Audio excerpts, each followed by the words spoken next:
Noah's family were the only ones who weren't corrupted by this. But it says in the book of Jasher that a week before the flood, Noah had to go out and find wives for his 3 sons. But the only wives that were available were corrupted ones. So this DNA survived the flood through the offspring of the union of the Noah's children and these corrupted wives.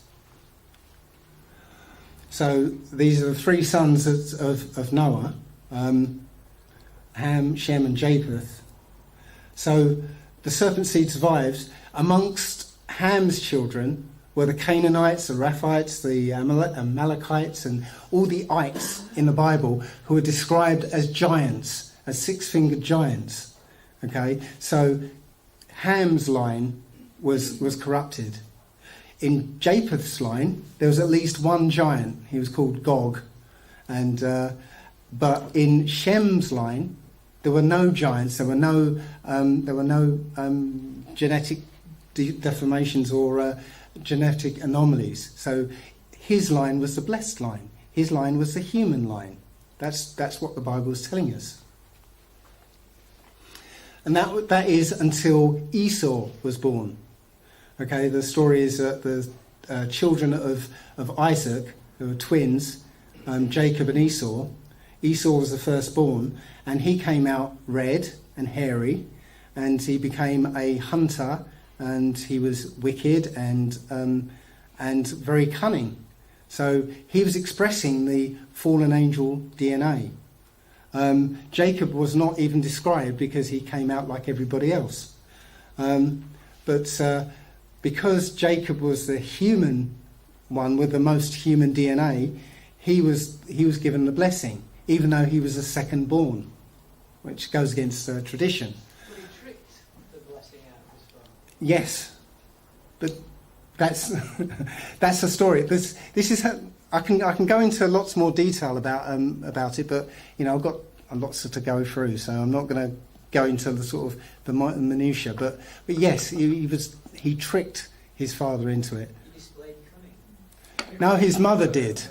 His mother did. His mother got him to do it. Yes, his mother did. Right. So, but I'm not going to go into detail. But you can go in and read it yourself. And I know. Okay. Yeah. So Esau became known as Edom, which means red. And after he gave up his birthright, I said he was wicked and cunning and warlike. And he went on to take wives of all the other nations. Eventually, his children basically mixed with all the other nations. And again, his offspring were generally very tall, white-skinned, red-haired, and red-haired giants, basically. So the Israelites, there were 12 sons of Israel, and I'm not going to go too much into this, but the sons of Jacob became the Israelites. So the Israelites actually were in a blood covenant with the Creator, and were given these commandments to follow.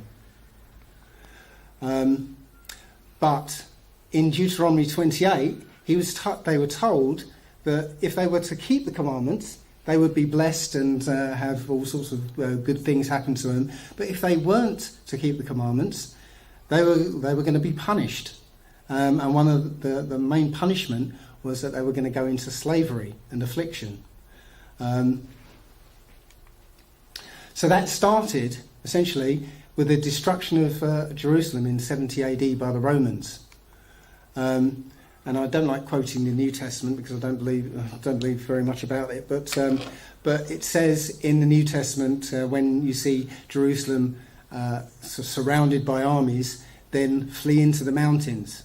And the only mountains that were available to them were the mountains of Africa, and that's where they went. Now, it's a map of Africa from the 1700s, and you can see what it's called down here. Right, Negro land, okay? Because what happened was the Israelites would escaped into Africa, the African continent, but the Africans didn't want them there amongst themselves, because I guess they still remembered the plagues and the Exodus. So the Israelites basically went across the top of the Sahara, which you'll notice is called the Kingdom of Sarah, okay, which is the second son of Judah, by the way. So they went across the Sahara Desert and down into the wilderness, which is where nobody was living, of West and South Africa. So here's a bit more detail here. So this bit here is called the Grain Coast. It's where the Europeans came in to get their grain. Here's the Tooth Coast. It's where they came in to get their ivory. There's the Gold Coast. No explanation there. And here is the Slave Coast, and where it says there, Kingdom of Judah. So they're the sons of Judah actually ended up there. Here next to it is what's called Benin. I can't see it, but the Kingdom of Benin is here. Now the people who lived in Jerusalem, that side of the part of Jerusalem that got attacked by the Romans, were the tribe of Judah and the tribe of Benjamin, or Benjamin. So here you have the Judeans and the Benjamites. And right now, the Jews are still there. Ones that weren't taken into slavery are actually still there. These there are a couple of, quite a load of tribes out there. The Lemba, and these guys are from the Lemba, have been acknowledged now as people of that area, Judea. There's another tribe of interest called the Igbo, or the Ibo, which we'll come back to later. So yeah, in Psalms it tells you that that all the nations were going to come against these people, and they were going to make sure that their name would be forgotten, and they would forget who they are, and that's what's happened. And all these nations are confederate against them. These are all the nations that Esau mixed with, because Esau felt cheated of his birthright. Yeah, the ancestral hatred has remained, yeah, even though he's been spread out across all these different nations. So when the Europeans came to get slaves, not a single African went into slavery. What happened was the slavers came for the Judeans, the Negroes, and it was the Africans who actually sold them into slavery. It was the Arabs and the Africans who sold them into slavery. Right? They didn't sell themselves into slavery. It was the Africans were selling the outsiders, the ones who came in and were actually prospering in the wilderness of their land. So that dispels that myth that Africans were selling each other into slavery. Again, it's not about skin colour, it's about nation, it's about bloodline. So this is commonly seen as the African slave trade, but there was much more to this story. Because the Aboriginal Americans were the same people. They were already there in America, and they were black people. They were not the pale-skinned Indians that you're kind of used to. These guys were all, and that looks like my mum actually. that one right there. These were the same people that were over in Africa and also in Europe. I'll get to that in a minute. But what happened was we had black people as the Aboriginal Americans, but there were also some Chinese Mongols who went across the Bering Strait and were inhabiting the northwest of America, and it was those people who actually were given all the reservations. All these people were reclassified as black people, as Negroes, as slaves. I think, and here's the evidence.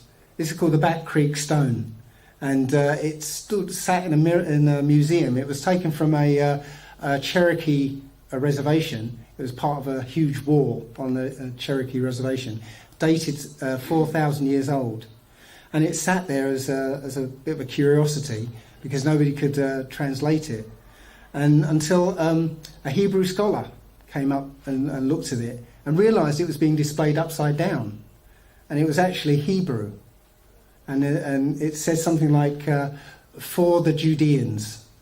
And as I said, it's part of a larger wall, but this is the only bit that survived. So they were actually writing in Hebrew 4,000 years ago. So yeah, this is what happened. The Aboriginal Americans were reclassified as black, Negro, and slaves, and the Native Americans were the Chinese Mongols, who mixed also with white people who came over, because there was a thing called the Dawes Rolls, which meant they were classifying who was who, and anybody could come along, any white European could come along and pay $5 to be included as an Indian, which meant they get certain rights. They get a piece of land that's not taxable and stuff like that. So there's a saying called the $5 Indian. Yeah? So you could pay $5 and you could be classified as Indian, and you'd get all the rights and benefits of being a Native American. But these were not the original Aboriginal Americans. They also, the slaves also came from Europe, and this is the evidence of it. Obviously, evidence of this kind is kind of scant. You can't find very much around, but every now and again you find some bit of writing that gives you clues. This is from Benjamin Franklin, 1751, and he says, "Why should Pennsylvania, founded by the English, become a colony of aliens who will shortly be so numerous as to Germanize us instead of us Anglifying them, and will never adopt our language or customs any more than they can acquire our complexion?" Okay, saying that they were black people. Says, which leads me to add one remark: the number of purely white people in the world is proportionably very small. All of Africa is black or tawny, brown. Asia, chiefly tawny. America, exclusive of the newcomers, wholly so. And in Europe, the Spaniards, Italians, French, Russians and Swedes are generally of what we call a swarthy complexion. Swarthy means black. As are the Germans also. Okay, so he underlines the point: why increase the sons of Africa by planting them in America? So literally, the Germans and most Europeans at that time, 1751, were black people. Yeah, history has been rewritten. So this is one of the journeys of the people from the what's known as the Holy Land, from Israel right now. These are the people called the Iba. Again, very similar to the Ibo and the Igbo tribes in Africa, because Iba comes from the patriarch Eba, who was where the name Hebrew comes from. Okay, so the Iba travelled across southern Europe and ended up in a place they named after themselves, the Iberian Peninsula. And when they were chased out of the of that area by the barbarians, they founded another country called Hibernia. Again, they named it after themselves. Hibernia means land of the Hebrews. And some of them went on to colonise another country, Scotland. And the only name that survives is Hebrides. Okay. So the Irish were originally black people, and this is an illustration from a magazine, Harper's Weekly, from the 1800s, and it actually tells you in there, if I'd left the whole thing, it says the Iberians were believed to originally be an African race. Okay, and you can see how the Irish Iberians started off like this, mixed with these, and became, this was kind of a sort of midway transitional stage. But if you look at the Iberian writing of the time, it's almost exactly the same as the Paleo-Hebrew script, right? Saying that these guys came from Jerusalem, basically. More sort of evidence of it is in the Ulster flag. Now, I mentioned the Kingdom of Zara as being the Sahara Desert. Well, Zara was the second son of Judah in the Bible, and his story is that when their mother was pregnant, he's one of twins. When their mother was pregnant with them, the midwife was trying to birth them, and Zara stuck his hand out at the womb. So they thought, this is going to be the firstborn. So they tied a scarlet thread around his hand, and then he pulled his hand back in, and his brother was born first. Okay, so after that, Zara was known as the Red Hand, and in the Ulster flag, you've got the red hand, Star of David, which is not really a Star of David, and the crown is signifying that this was the place of the royal family, basically the royal bloodline of Judah. Oops. So, how much time have I got? I'm just another 5. Okay, so I'll just go on about. Sorry to jump around a bit, but this is all relevant. It will be pulled together in a little while. So we're going to ask who were the ancient Greeks, because we've seen lots of statues and depictions of pale-skinned Greeks and stuff. But if you go back further and you look at some older artifacts, you'll find that they're all black. So who were they? Well, there were 3 levels of Greek culture. Now, the first one was, if you look in the Bible, it tells you that a person called Jevan was given the area of Greece. But since there was no J in Hebrew or E, or so Jevan, yeah. So it would have been pronounced Iowan. Okay.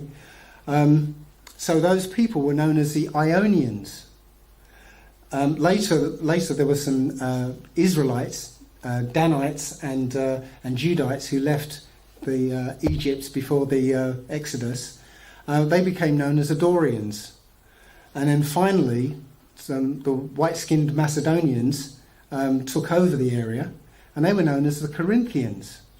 And if anybody knows about Greek architecture, there were 3 styles of architecture: Ionic, Doric, and Corinthian. Okay. Now, what's interesting is that from Mount Seir, where Esau basically ended up living, it's modern-day Petra. You can see Corinthian-style columns on their architecture, and you can actually follow their progress around the world. In Greece, the Corinthian; in Rome, the same; Germany, this country, and America. And this is their path across the world over the centuries. And this is the path of that particular bloodline. So, on a similar note, who were the Spartans? In one of the books that were left out of the Bible, the Maccabees, it tells you that the Spartans were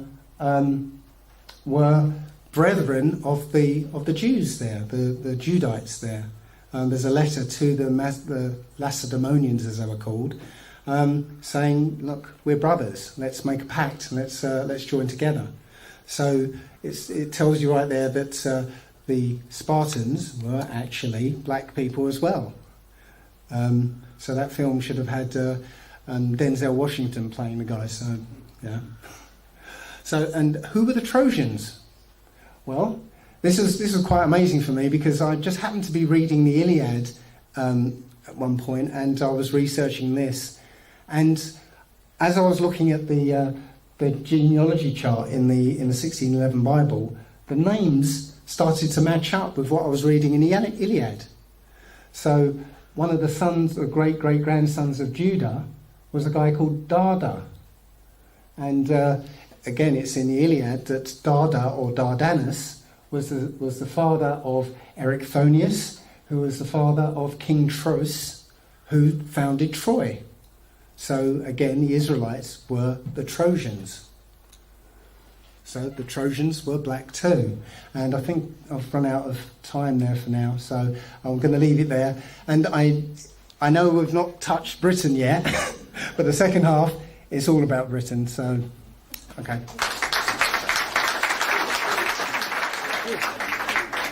Thank you.